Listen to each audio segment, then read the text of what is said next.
The following is a hockey podcast out of Vancouver and Surrey, British Columbia. It'll only consist of a lot of puck talk and even more BS, or in actual words, banter and satire. Enjoy, and as always, go Canucks go. This just in, the Canucks are sending a multi-million-dollar player to the press box. You might already know who it is, but if you don't, you're going to find out next here on Locked On Canucks. You're Locked On Canucks, your daily podcast on the Vancouver Canucks. Part of the Locked On Podcast Network, your team every day. Hey, welcome to another episode of Locked On Canucks. My name is Trevor Beggs, co-host of Locked On Canucks and also a Canucks writer for Daily Hive Vancouver. Before we dive into the episode, we got to thank you, yes, you, listening right now for tuning into Locked On Canucks. It is your team every day, part of the Locked On Podcast Network. If you haven't done so already, make sure you go subscribe or follow for free on YouTube or wherever you listen to podcasts. I also got to let you know that today's episode is brought to you by Game Time. Download the Game Time app, create an account, and use code LOCKEDONNHL for $20 off your first purchase. On today's episode of Locked On Canucks, it is game day, but it won't be game time for Andrei Kuzmenko. He is reportedly going to be in the press box tonight, and a very interesting decision that Kyle and I are going to get into. We also want to talk about the future of the Vancouver Canucks defense, and specifically what's going to go on with the World Juniors, because that's about a month away. So we're going to take a quick look at some Canucks prospects who could be playing there. And yeah, spoiler alert, it's pretty defense heavy. We also want to debut a segment called the Pregame Prophecies, okay? And I got a couple prophecies for you this week, and these aren't just predictions, okay? I've seen the future. Ooh, I know what's going to happen. Okay. And I also know what I'm going to do next. I'm going to introduce my co-host, Kyle Bhawan. How are you doing, brother? I'm doing good, man. I'm doing better than Andrei Kuzmenko, which is something that I didn't really predict at all at any point this season. We're talking about a guy that was training hard in Bali and, was one of the most famous Canucks last season. And in my opinion, through the first 20 games this season, I don't think he's been close to bad. I really don't think so.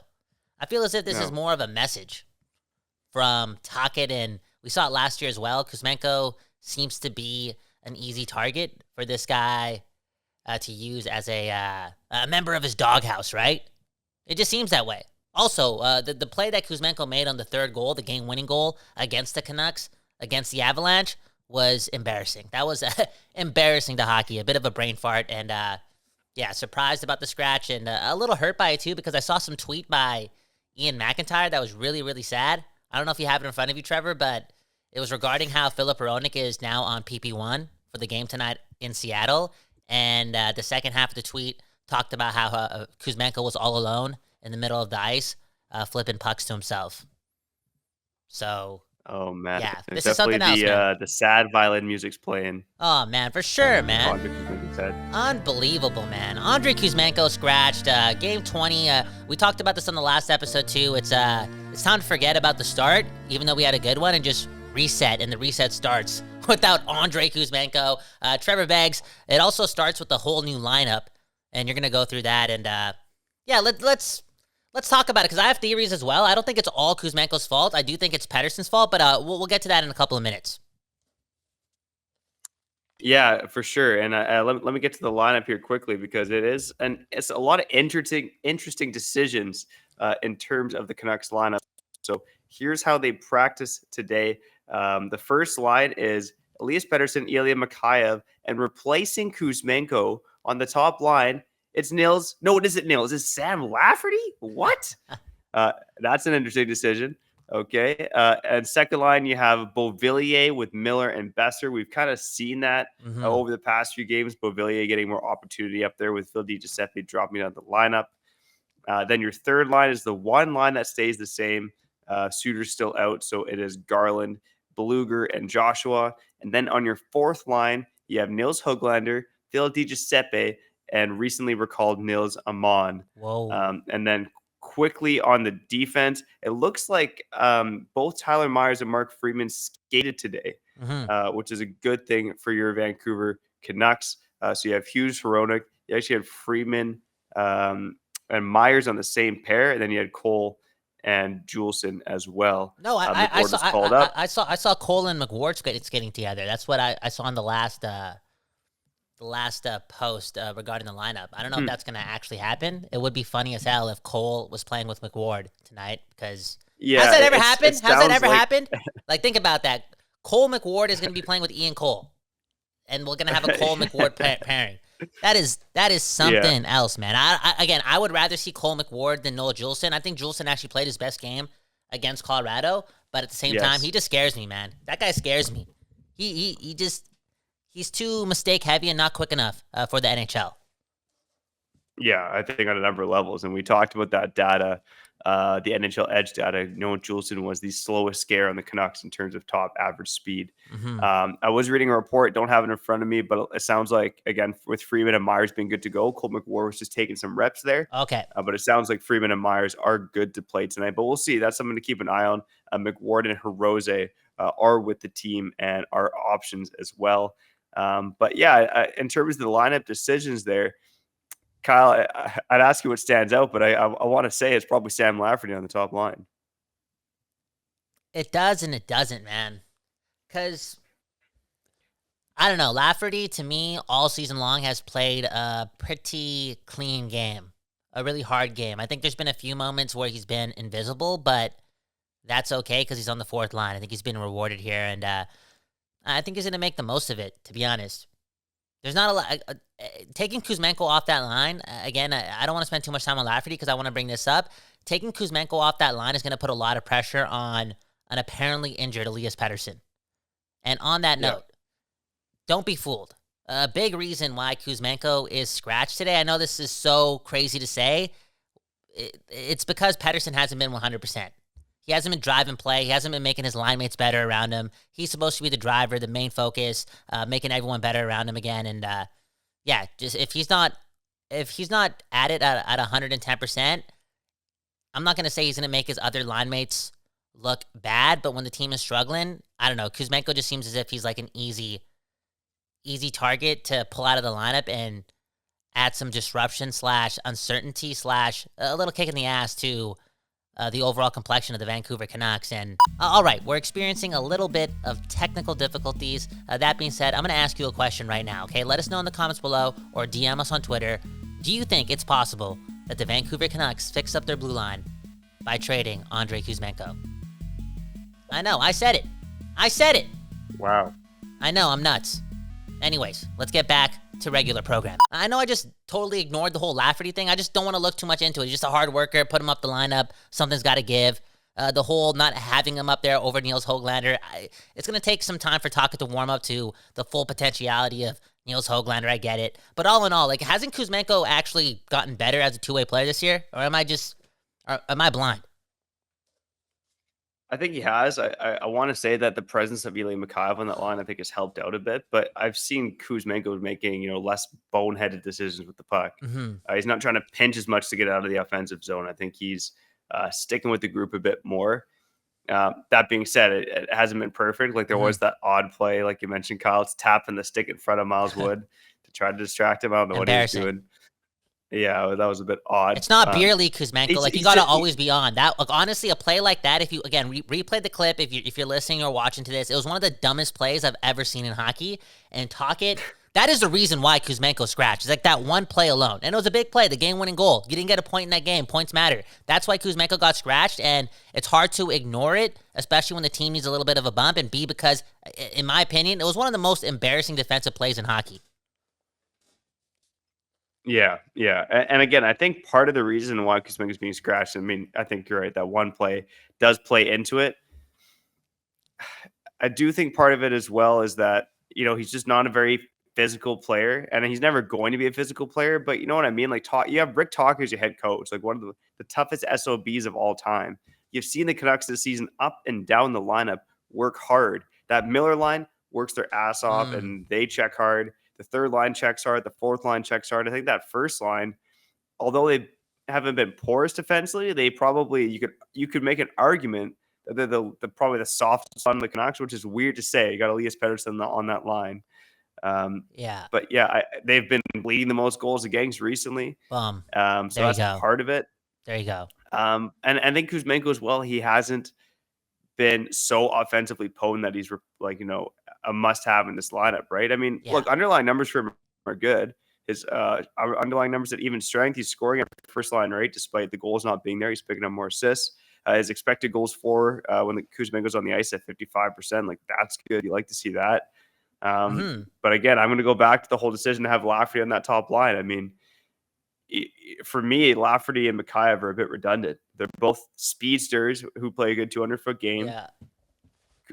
Like Höglander to me seems like the obvious guy to replace Kuzmenko. And, I feel like a lot of fans would say that, but, you look at Kuzmenko, he's got 3 goals this season on the first line. Höglander's got 6 goals on the fourth line. Dude, that is the guy who should be replacing Kuzmenko. We're going to see it, maybe it'll happen at game time, but it's interesting. Okay, so maybe I didn't want to carry off of your question regarding Lafferty because my mind is telling me, and I know this is bad voodoo, but the Canucks have a bad first period, and the lines get put in a blender again, and Höglander gets put up there with Lafferty. And speaking of those two, I'm actually a little concerned that the Canucks are not doing the right thing by keeping those two together. What's the other option? It's maybe call up Archie Bains and have him play on the top line or something, Because, again, in my opinion, we talked about the bottom 6. No, we talked about the bottom 6 on the last couple episodes. It's been a strength during this mini slide, and cohesively 5-on-5, they've just been way more dominant than the top line of the Vancouver Canucks or the second line of the Vancouver Canucks or whatever you want to call the Pettersson line.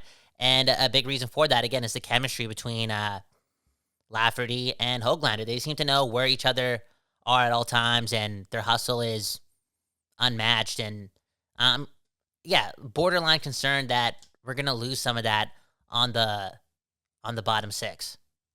It's one of those things, man. It's a lot's going on, man. A lot's going on. What a start! And now are you gonna poo-poo on me for throwing Pettersson under the bus, or is there like something actually there? Like again, this guy's not playing at his best. The Canucks top line has been on for a couple goals against over the last couple of games, more than a couple. Things have to change. Taka did call out the first line, or again, the Pettersson line for being a little slow. Things are going to happen, but if Pettersson, and I know you can't go back in time, but if he's just on his game, he's making Kuzmenko look better and things are all rosy. Like, end of the day, the Canucks, they need Kuzmenko to be better and not be tapping his stick and not be embarrassing to the NHL, but Pettersson just has to get back to being EP. Yeah, and I heard Patrick Johnson speculate on Sekeres and Price that he thinks Pettersson is dealing with a groin issue, which would explain that lack of speed. And just, he just doesn't look 100% right now. So to me, that theory would make some sense. Not to say if he's right or not, but again, we kind of talked about it earlier this week. Every day is no. It's nice to see kind of Miller pick up the slack, but you want Pettersson getting back to 100%. Yeah, man. And if he's not 100%, it's like, honestly, like, don't play him. I would give him a night's rest, especially right now. Like, they're finishing that gauntlet of 7 games in 11 nights. Like, maybe, but he is arguably your best player. Definitely an argument right now, but yeah, we'll see how he performs. And again, see how he performs, especially with Mikheyev and Lafferty in the top line. Maybe the last thing I want to say about the lineup before we cut to break here is I'm excited to see Nils Aman. Nils Aman going to slot in as the 4th line center tonight. He's having a hell of a season down in Abbotsford. Even when he got demoted to the AHL last year, he's about a half point a game player. Yeah. The guy's a point a game player right now. He has 3 goals and 4 points in his last 5 games, 10 points in his last 10 games, playing in all situations. Like he looks like a different player. And Rick Tocchet said it coming to training camp. He thought Aman was one of the guys who was in top 3 best shape. Yeah. So I'm really excited. I know I've really loved what I've seen from Aman in Abbotsford, and really excited to see him play some NHL games tonight. Now, Kyle, Aman is a younger guy, but on the second segment here on Locked On Canucks, we got to talk about some even younger guys, and we're talking about the Canucks prospects who could play at the World Juniors. Before we get to that, I got to let you know that this show is sponsored by BetterHelp. This time of year can be a lot. It's natural to feel some sadness or anxiety about it, but adding something new and positive to your life can counteract some of those feelings. Therapy can be a bright spot amid all of the stress and change, something to look forward to, to make you feel grounded, and to give you the tools to manage everything going on. If you're thinking of starting therapy, give BetterHelp a try. It's entirely online, designed to be convenient, flexible, and suited to your schedule. Just fill out a brief questionnaire to get matched with a licensed therapist and switch therapists at any time for no additional charge. Find your bright spot this season with BetterHelp. Visit betterhelp.com/lockedonnhl today to get 10% off your first month.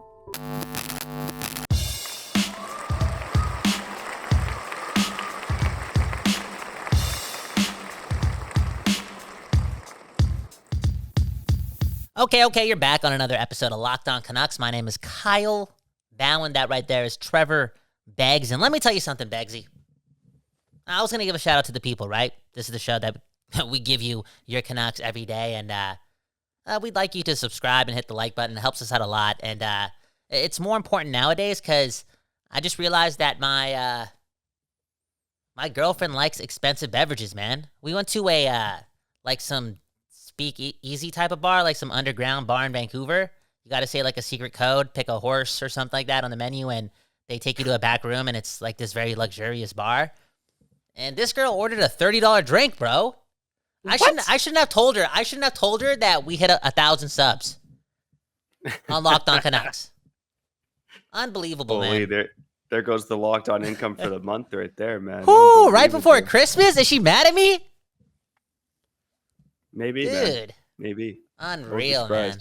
Unreal. That being said, have you been forcing her to watch Canuck games? Not recently. Or have you been saying, no, baby, I can't hang out because the game's on? Honestly, man, she likes what she likes, and she can have whatever she wants, right? What is money? What is money?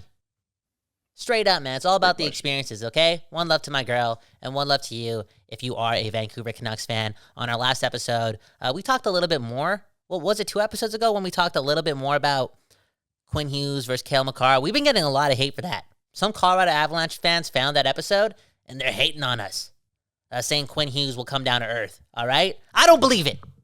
This is his year. He's going to win the Art Ross this year.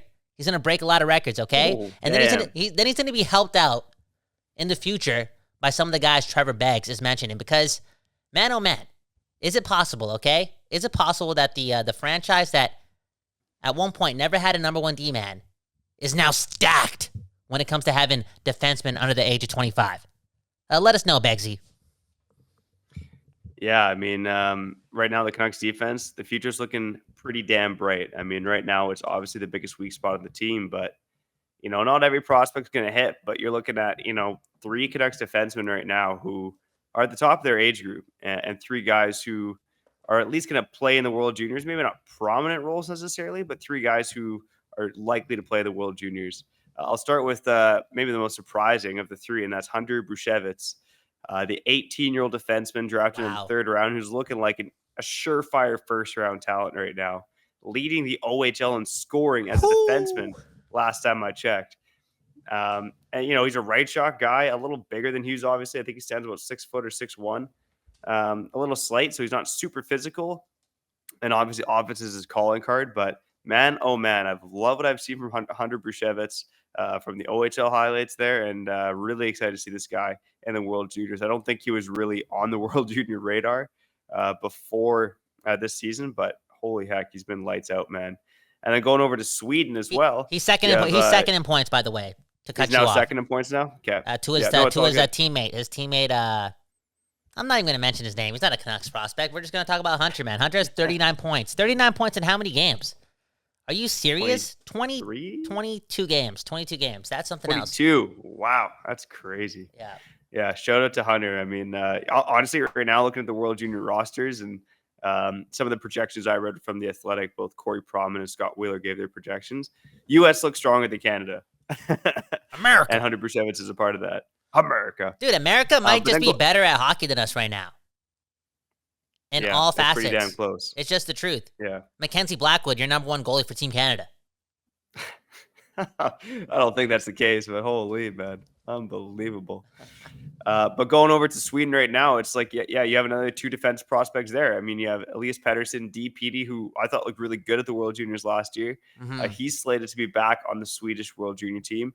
And then you got, of course, Tom Willander playing really well by all reports over at Boston University. It looks like he is going to likely play for Sweden at the World Juniors here.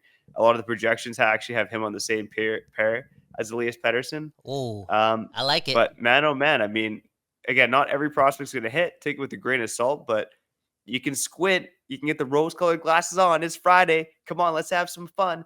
And you can picture a world where potentially you have a top pair with Quinn Hughes and Tom Willander, and then you have a second pair, maybe, with Elias Pettersson and Hunter Bruchevitz, because I think those two would actually balance each other out better. I think Wow. Elias Pettersson and Tom Willander are both maybe slanted a bit more towards the defensive side, and Bruchevitz and Quinn Hughes a bit more offensive as well. But yeah, it looks like for the first time in a long time, this ain't just the Ben Hutton, Troy Stetcher era. This looks like a very promising era for Vancouver Canucks prospects on defense. Okay, shout out to the other Elias and shout out to Hunter. Blah, blah, blah. See you in a couple of years, right? One love. Keep doing your thing. Keep improving. I want to spend more time talking about Tom Willander, okay? Our first round pick from this year. A scrutinized pick. Everyone saw Zach Benson's first goal. Again, blah, blah, blah. Who cares? Because I'm going to guarantee this. Tom Willander is going to be one of the best defensemen in the NHL when he hits his stride. Speaking of his stride, this guy's an elite skater. I know I've only seen junior highlights and now college highlights, but he's going to get better. And B, he skates differently. I love players who skate differently in the right way, the sexy way, you know what I'm saying, than other players, his peers. He's got something to him. His edge work across the blue line. He kind of reminds me of who? Quinn Hughes. It's just the truth. I'm putting a lot of pressure on him, but based on his interviews, based on how professional he seems, based on the fact that he purposely went to North America to play this year of hockey, he's taking this shit. I'm gonna leave that in here, okay? Because we're talking about Tom Willander, our guy. He's taking this ish seriously, and I'm impressed. And if you just watch the clips, the highlight reels, the mixtapes, what's his name? The guy who used to write for Nucks Misconduct. I think he does stuff for Canucks Army now. What's his name? He's prominent on Twitter, man. One of the big prospect guys. Anyways, he's been compiling some footage of Tom Willander, and it's more than exciting. He looks like one of the best prospects in hockey. One of the best prospects. Yeah, no, I think you're talking about Daniel G., who's actually over one of my coworkers at Daily Hive now. He did a really good piece on Willander over at Daily Hive Offside. Go check it out. This is a comparison that's going to make Canuck fans a little excited, a little horny, if you will, before we get to the final segment here on Locked on Canucks, your team every day. Craig Bunn was on Donnie and Dolly yesterday, and he said his comparable for Tom Willander was Charlie McAvoy. Mm-hmm. Charlie freaking McAvoy, guy who's perennially in the Norris conversation, kind of mixes that physicality, just a new school defenseman though, like not a slow guy who's gonna bang bodies, but super mobile, really good with the puck, and obviously a top-notch defender. So I gotta watch more of Willander to see if I think that's accurate, because man, oh man, that's a pretty lofty comparison by Craig Budden. But hey, something to get excited about, Canuck fans.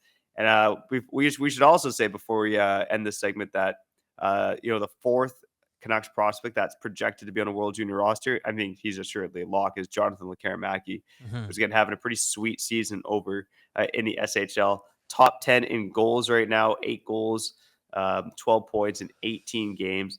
A really good bounce back season for him. And yeah, he's slated to be on Sweden's top line of the World Juniors. Again, last kick of the can for Lekaramaki at the World Juniors. I think this is now his third season there. And now he's really going to be relied on to be a top scorer on that team. But I'd say Canuck fans aren't cheering for Canada. They got to be cheering for Team Sweden, because, three Swedish prospects on that team are going to be from your Vancouver Canucks. I'm guaranteeing it, man. Tom Willander is going to be one of the most highlighted players during the World Juniors. I'm seeing it, man. This guy's no joke. He's no joke. He looks, again, keyword dynamic.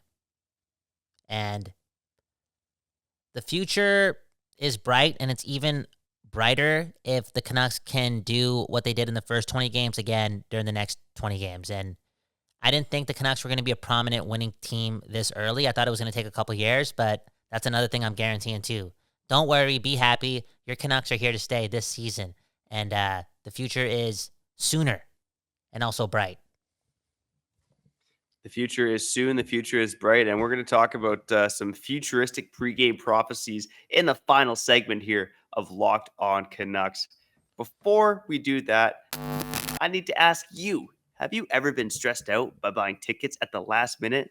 Because you know me, I'm a big last minute deals guy. And I found that the best place for killer deals at the last minute is Game Time.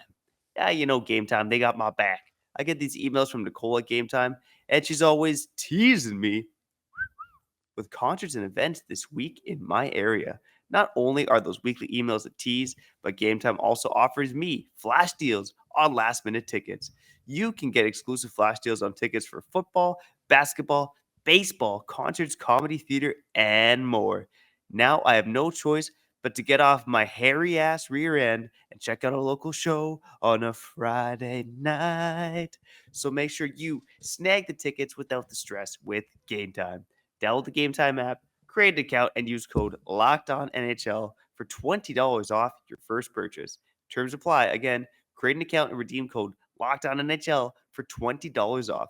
Download Game Time today. Last minute tickets, lowest price, guaranteed.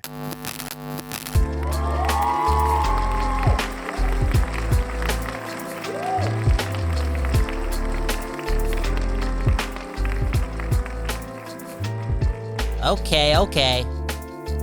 We back, baby, on another episode of Locked On Canucks, the show that gives you your Canucks every day. That's my homie Trevor Beggs. And, subscribe, hit the like button if you did enjoy today's episode. Help us out. I do want to continue to take my girlfriend on amazing dates, man. For real, man. I remember I was with you and your girl a couple years ago, maybe 18 months ago, and I was bragging about the fact that I now enjoy going out for dinners, like all the time with my girl. That was like during the honeymoon stage, like when I first started dating her, it was really good to like know her across a table, a dark room, candlelit dinner, good times. And I think it's revamping again, where that's one of my favorite things to do, and help out the cause by subscribing, man. Help me take my girlfriend out for dinners, man. I'm gonna keep it real. I'm gonna keep it honest. I'm gonna keep it transparent with the people. I'm not gonna sugarcoat it, okay? I want to take my girlfriend out for dinners. And Christmas is coming up, and Trevor wants to buy his family nice gifts, man. A PS5? A PS5 for the little man? I think so. Holy. Yeah, before you could walk, throw a controller in his hand. Yeah, I do. I had my first Xbox when I was like 12, man. I was way behind the curve. My parents were not into that stuff, man. You didn't even have a PlayStation or a Nintendo growing up? No, I bought an Xbox with the lounge money when I was like 12 years old. Aside from that, I was just playing games at friends' house. Okay, wow. I just broke it down, bro. That's why you're such a hippie, dude. That's why you're so in the moment. That's why you don't care about technology. Holy moly, dude. Your parents did an amazing job. Your parents are from the future. Your parents saw where the world was going. That's crazy, dude.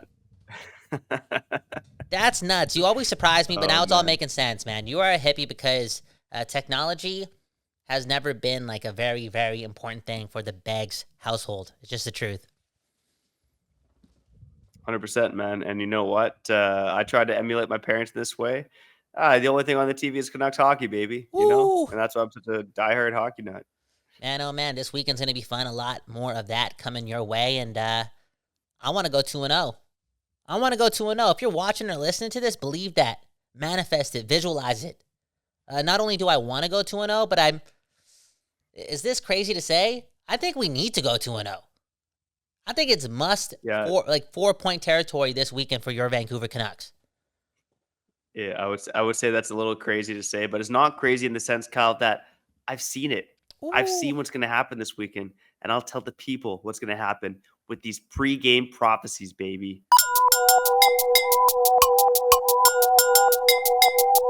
So on Friday night, okay, tonight's Friday. Holy Christ. Whoa. Tonight, the Canucks, they're going to start off slow. It's not, the lines are in a blender. It's not looking so good at the beginning of the game, okay? The Canucks are going to fall into a 3-1 deficit, okay? Whoa. But then Carson Soucy comes back to save the day. What Carson Soucy? He's not even playing. Here's what happens. Carson Soucy, he sees the boys are struggling, so he takes a big old stinky salmon and chucks it from the bleachers down to the Seattle Kraken bench. That really throws them off their game, okay? Okay. That stinky salmon down there. Okay, he knows where they're at. Why is the salmon coming from the sky? Exactly. So after that, that play by Carson Soucy, chucking the salmon right at Dave Haxtell. It says, F you, Haxtell. I'm a Rick Tocchet guy now. It really juices the boys up, okay? So the Canucks end up clawing their way back from a 3-1 deficit. And Elias Pettersson, he makes us forget all about that fishy smell attached to his game right now. And he pots the winner in overtime. It's going to be a 4-3 Canucks Dude. victory. That's what I've seen for Friday, man. That sounds stressful, though, man. I don't want to go down 3-1, dude. I'm emotional. I'm sensitive right now. I'm stronger. I'm more stronger than ever right now. But at the same time, 3-1, going into like the last 37 minutes of the game, dude, I don't know if I'm going to be able to handle that, man, for real. Like, I'm going to watch this game at home tonight, too. And I told you what happened this morning. I found a mouse at the crib today. So you want me to be down 3-1 to the Seattle Kraken with 36 minutes left in the game, all while I'm standing on the bed because I don't want to be around this mouse, you know? Stressful times, man. All in all, though, a win, I like that. I'm going to predict something else. I think, I said it in the beginning of the game, okay? Beginning of the episode, sorry. I think the Canucks are also going to get off to a slow start. It's just the way it is. Seattle's at home. They hate the Canucks. I still think they really, really hate Tyler Myers, too. And they're going to come out strong. But who's in net today, Demko or DeSmith?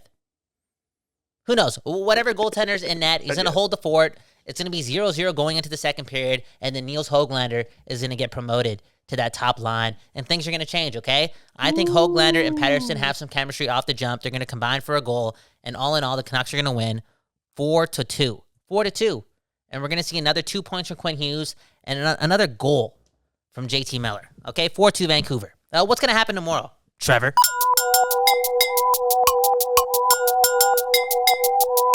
On Saturday night, the second night of back-to-backs in San Jose. Okay, hey, it's the San Jose Sharks. Okay, the Canucks, they're winning this game. That's not a very exciting prophecy, but yeah, they are winning this game. It's not a 10-0 game or a 10-1 game, okay? But what's going to happen is Casey DeSmith is going to do what Thatcher Demko couldn't do, and that's get a shutout against the San Jose Sharks. JT Miller, his opening goal ends up being the game winner, okay? Whoa. That's the first Canucks goal in a 3-0 Canucks victory on Saturday night against the Sharks. Damn, the strongest F-bomb ever, bro. Bro, that's Mackenzie what Blackwood. JT Miller Okay, brings you. so again, we're going to be doing this more. Okay, pre-game, post-game shows on Locked On Canucks in this variation. We're working on this bit. I'm also going to predict the future a lot during these, again, pre-game prophecy shows. And in the future, I do see Mackenzie Blackwood being the third string goaltender for Team Canada. Okay? Real talk, man. That's crazy. I think what I'm trying to say is I'm scared. I'm scared of the U.S., man. I'm scared of America. I don't think we have a chance. And that's with McDavid. That's with Bedard. That's still with Crosby being Crosby. I don't think we have a chance, man. It's going to come down to goaltending, man. It really is. U.S. is stacked. In a 7-game series, who's winning, Trevor? The United States of America or Team Canada? Think about it. JT Miller's the 15th forward, okay? On some people's boards for USA. Who's winning? 7-game series. Exactly. You don't even want to answer it. I really don't, because I do think it's the U.S. But let's not put that juju out in the air because, hey, you know what? Canada-U.S., it's a little ways down the road. But your Canucks are playing tonight and tomorrow. And guess what? On Locked On Canucks, we're always here, okay? Every day, except sometimes the weekends, okay? But we are here Monday to Friday every day with new episodes. We also got the short game show coming out on YouTube Shorts exclusively. But for now, we got to thank you, okay, for tuning in, whether you're an everydayer, an occasional listener, a first-time listener, or a new subscriber. We appreciate the heck out of each and every one of you. Enjoy the games tonight. We'll catch you on Monday with a recap of the weekend. We'll go over the Canucks Ghost of the Week and more. But for now, I'm Trevor Beggs. That guy's Kyle Bauer. And you've been listening to Locked On Canucks.